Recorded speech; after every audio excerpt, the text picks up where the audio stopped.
हमारी कॉल पर आई है।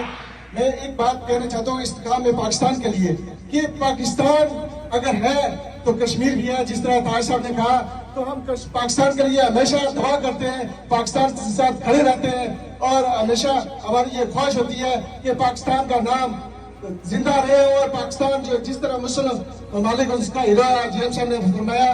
तो मैं ये कहना चाहता हूँ कि एक इंसान जो है वो अपनी आजादी के लिए जो जंग लड़ रहा है उसकी दास्तान छोटी सी दो अल्फाज में खत्म करना चाहता हूँ कि जब उसको ट्रायल कोर्ट में पेश किया गया मेरे कायद को, तो पूछा गया जज ने कि वकील कहाँ आपका, तो उन्होंने कहा वकील की जरूरत नहीं है, मैं खुद ही अपना केस लड़ूंगा।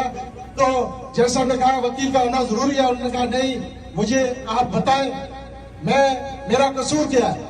अगर मेरा कसूर आजादी है तो अगर आप मुझे सजा भी देंगे तो मुझे कबूल है, अगर आप मुझे रहा करेंगे फिर मैं ये कसूर करूंगा और इंशाल्लाह जब तक मैं जिंदा हूँ आजादी के लिए मैं अपनी आवाज बुलंद करता रहूंगा। ये तो यासीन मलिक की जो बहादुरी की मिसाल है वो अध्यक्ष राज ने दिया। मैं ज्यादा टाइम नहीं लेना चाहता राजा साहब, मैं खालिद इमाम साहब, नासिर इमाम साहब और ये ताज साहब, सरदार इम्तियाज साहब, जितने भी हैं, खान सगीर साहब, बहुत इस मामले में बढ़ चढ़ कर उन्होंने काम किया और जो आज का इंतजाम किया गया, राजा रजाक साहब को भी सलाम पेश करते हैं। बहुत शुक्रिया, बहुत मेहरबानी।